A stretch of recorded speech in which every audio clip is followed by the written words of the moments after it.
Good afternoon. I'm John Davidson, Executive Director of Crossroads Hope Academy. I'd like to thank the Sheriff and Captain Casarella for allowing me to speak to you for a few minutes today about what it is that we do. First of all, I'd like to thank you as a citizen um, that I appreciate the risks to you and your family for you being out there and patrolling during this time of the pandemic. Also, as a veteran, I'd like to say I can empathize with the stress that puts on you and your family. When we first started this back in 2013, it wasn't long after that I had a lady come for a tour. I normally give all the tours, but on that day I wasn't here.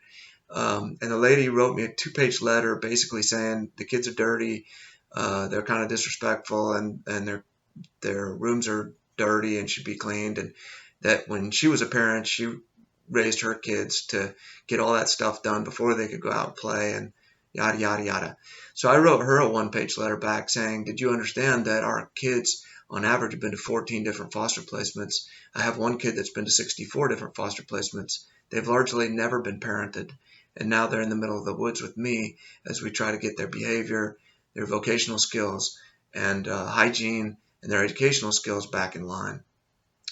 And then she wrote me a half-page letter back saying, basically, oh, I didn't know.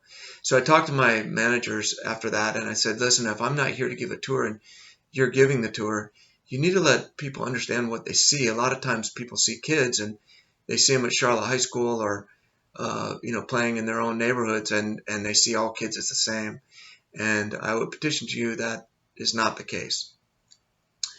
Our boys, well, nationally, foster boys, the national numbers on foster boys are that they go to 3 different placements. 1 in 4 boys who've been in the foster system will be homeless by the age of 22. 1 in 5 will be incarcerated. Almost 80% of the adult correction system have been in foster care at some point. So if we can fix one problem, we can also fix the other. We've had 31 boys turn 18 here at Crossroads with us, and out of that group, I only have 1 homeless, and I have 1 that's incarcerated. 7 at one point were in college. More than 50% had their high school diploma before they left here. So if you juxtapose those numbers against the national numbers, and again, those national numbers were on kids who've been on average to 3 different placements. My boys have been on average to 14 different placements. We're actually exponentially beating those numbers. Now, I don't advertise numbers often because they don't turn me on. My goal is to look at the one kid and try to help the one kid at a time. We have observed, after doing this for 7 years, that when we get a new kid in, it takes him about 6 weeks to 3 or 4 months before he is bought in, and we start to see his behaviors even out. It's a long period of time.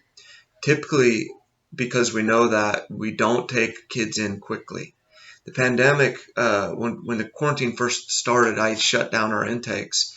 That didn't stop our attrition because case managers and judges will take kids out of our program for various reasons, and that's a long story. It's a frustrating story for us.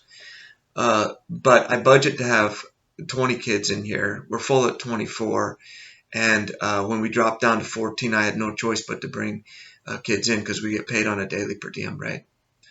So in the span of about 4 weeks, we took 7 kids in. We've never done that since we've opened. So we're currently experiencing a lot of pain from that. It will even out, but that takes time. And it will also require a lot of calls from you guys, unfortunately. So I just ask in the short term that you be patient with us during that time. We receive on average 65 referrals a month. Last month we had 80 referrals, and believe it or not, we take the best of those kids that are referred to us. The rest, we don't know what is happening to. A lot of times they end up in runaway shelters, and sometimes they just end up homeless. But our goal is to help the kids we're built to work with, and those are the tougher kids. There are many other foster facilities in the state of Florida, but most of them will not take the kind of kids that we will take. Over the long haul, we see great successes with our kids. If we were allowed to keep our kids permanently until they turned 18, which in some cases we are, but if our whole culture was allowed to stay that way, I think we could do some great things. We would see much, much more successes.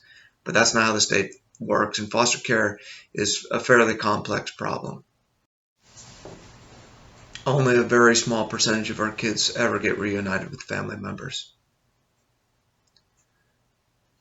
When you come out here, I just ask that you have empathy with our staff. They struggle. We all do. There are days we don't want to do this anymore. However, like I told you before, with 80 referrals last month and a few months ago we had 120 referrals. If we don't take them, who's going to take them and help these kids? Thank you for your time. God bless you.